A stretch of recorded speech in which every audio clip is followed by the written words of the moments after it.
हाँ जी। अब हमारा जो नेक्स्ट टॉपिक है वो है आपका ट्रिबियल राइट्स। ट्रिबियल हमें पता क्या है होता है, ट्रिबियल डिफरेंट काइंड ऑफ कम्युनिटीज। ठीक है, अब उनके क्या राइट, अब यहाँ पे ये क्या राइट्स है, राइट्स हमें पता है rights.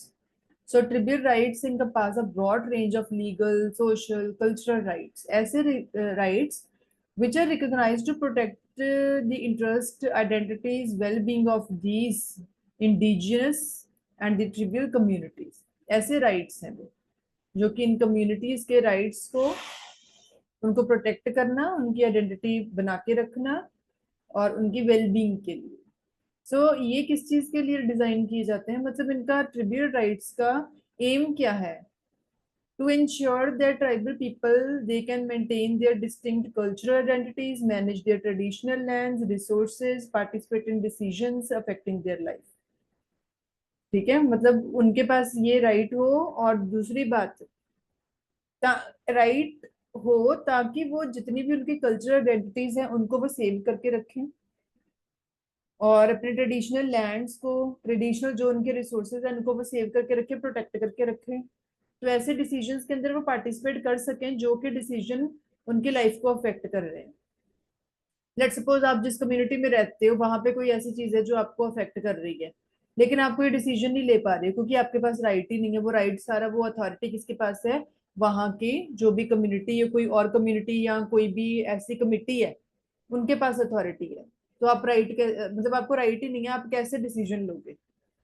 So this is what trivial rights. ठीक है, अब इनके एस्पेक्ट क्या हैं? Cultural rights. कल्चरल राइट किस चीज के लिए? ताकि preservation of culture.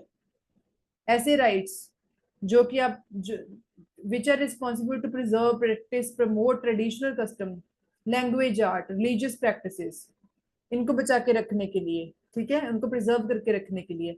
Intellectual property, जो उनकी प्रॉपर्टी है, ट्रेडिशनल नॉलेज है जो है उनकी, उनके जो कल्चरल एक्सप्रेशन हैं। उसके बिना economic rights, development, rights to participate and benefit from the economical development in the way that respects and integrates their cultural value, traditional knowledge. इनके अंदर पार्टिसिपेट करने का इनको राइट होना चाहिए, डेवलपमेंट के अंदर होना चाहिए। Rights to participate in and benefit from the economic development. उसके बाद क्या है? Human wildlife conflict. हाँ, human wildlife conflict. I think हम लोगों ने ना ये टॉपिक पहले भी कर लिया था, ह्यूमन और वाइल्ड लाइफ का कॉन्फ्लिक्ट। क्या देखो, एक है ह्यूमन, एक है वाइल्ड लाइफ, इन दोनों का आपस में कॉन्फ्लिक्ट कैसे होगा? अगर ह्यूमन बींग्स जो हैं, हम लोग जो हैं बहुत ज्यादा इंटरफेयर करेंगे वाइल्ड लाइफ के अंदर, तो हम लोगों के बीच में कॉन्फ्लिक्ट हो जाएगा। मतलब कहीं ना कहीं हम लोग को इनको डिस्टर्ब कर रहे हैं। ठीक है, तो उसकी वजह से क्या होगा? इकोनॉमिक लॉस हो सकता है, हेल्थ रिस्क हो सकते हैं, बायोडाइवर्सिटी के लिए ये थ्रेटनिंग सिचुएशन हो सकती है। अब इसके क्या क्या कॉजेज हैं, ये कैसे होता है ह्यूमन वाइल्ड लाइफ कॉन्फ्लिक्ट जो है, वो कैसे होता है, क्यों होता है, क्या क्या रीजन है इसके? हैबिटेट एनरोचमेंट, पहली बात तो। लैंड यूज चेंजेस, लैंड का यूज के जो चेंजेस हैं। डिफॉरेस्टेशन तो हम पढ़ ही चुके हैं। Expansion of agriculture field, urban development, infrastructure project that encroach on the wildlife habitat. Agriculture activities को अगर आप बढ़ा दोगे जिसकी वजह से आपको वाइल्ड लाइफ का जो लैंड है वो यूज करना पड़ेगा, तो इट मीन्स हम लोग वहां पे इंटरफेयर कर रहे हैं, हम लोगों के बीच में कॉन्फ्लिक्ट हो रहे हैं।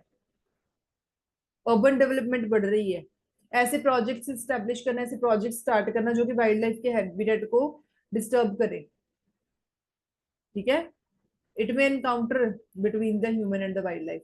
डिफॉरेस्टेशन, हम लोग अपनी जरूरतों के लिए पेड़ों को कट कर रहे हैं, तो वाइल्ड लाइफ डिस्टर्ब हो ही रही है। तो हम लोग, ये कॉन्फ्लिक्ट वाली चीजें होती हैं। वाइल्ड लाइफ भी उन लोगों का घर है, जानवरों का घर है वो, एनिमल्स का। अगर हमारे घर में आके हम लोग, आप अपनी एग्जांपल ले लो, हमारे मोहल्ले में, हमारी गलियों में कोई नेबर हमारे घर पे आके कोई इंटरफेरेंस करे, हमारे घर के सामने कुछ फेंक जाए, हम लोगों को बुरा नहीं लगेगा? या फिर वो अपनी गाड़ी हमारे घर के आगे आके पार्क कर जाए, तो बस हमारी पार्किंग को वो यूज कर रहे हैं, तो हम लोग उनके साथ झगड़ा करेंगे? लेकिन हम लोग एनिमल्स की लाइफ जो है उसको पूरी तरह डिस्टर्ब कर रहे हैं। जो वाइल्ड लाइफ है वो उन एनिमल्स का, बर्ड्स का, उनका हैबिटेट है, वो उनका भी घर है, तो हम लोग उनको डिस्टर्ब कर रहे हैं। तो this is known as human wildlife conflicts. Resource competition, agriculture damage हो रहा है। वाइल्ड लाइफ में enter crop fields, livestock areas, in search of food. ठीक है।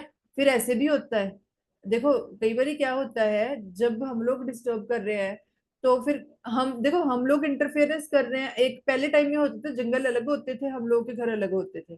अब हम लोग अपनी अर्बन डेवलपमेंट हम लोगों ने इतनी बड़ी बढ़ा दी है कि हम लोग इतना ज्यादा उसको रीच कर रहे हैं, तो वो भी हमें रीच कर रहे हैं। हम लोग बोल, अब कई बार देखो मोहल्ले के अंदर या किसी के लोगों के खेतों में जानवर आ जाते हैं for the search of food, उनको खाना चाहिए, फिर उनको बेचारों को मार मार के भगाया जाता है। तो this is what this is की अब एक्सचेंज हो गया ना, एग्रीकल्चर डैमेज होगा इससे। रिसोर्स कंपटीशन, वो भी अपने फूड की सर्च, जब उनकी लाइफ को आप डिस्टर्ब करोगे, उनके पास रिसोर्सेज नहीं रहेंगे, तो उनको जिंदा रहने के लिए कुछ चाहिए। तो फूड की सर्च में वो इधर उधर जब आते हैं, ठीक है, वो क्रॉप्स खाते हैं, उनको डैमेज करते हैं। तो ये एग्रीकल्चर डैमेज है। Water resources, competition for limited water resources, it can lead to the conflicts, especially in the arid regions ना, where the wildlife human depend on the same water source। ऐसा कोई ऐसे areas जहाँ पे पानी की already बड़ी कमी है, और वहां पे बहुत कम सोर्सेज हैं पानी के, जहां से लोगों को पानी मिले, वही सोर्स आप लोगों ने यूज करना वही एनिमल्स के लिए है, तो वहां पे कॉन्फ्लिक्ट होएगा। वहां पे एनिमल्स आएंगे, वहां पे हम लोग आएंगे, वो तो हमें फिर भी मारेंगे। हम लोग उनको मारते हैं, वो हमें मार नहीं सकते। हम लोग उनको डरा के भगा देते हैं, वो नहीं भागते, लेकिन हमारा कॉन्फ्लिक्ट होता ही होता है। Human behaviour, encroachment activities like poaching, illegal logging, minimum ना mining, it disturb wildlife, disturb their natural behaviour habitats. होता है ना, पोचिंग करना, लोग ये जो एनिमल्स हैं उनका इलीगल बिजनेस करना, उनको पकड़ के बेच देना, और कंट्रीज के अंदर उनको एक्सपोर्ट करवा देना for for our basic needs. हम लोग अपनी नीड्स को फुलफिल करने के लिए ये सब करते हैं। तो ये ह्यूमन बिहेवियर, ये एक रीजन है।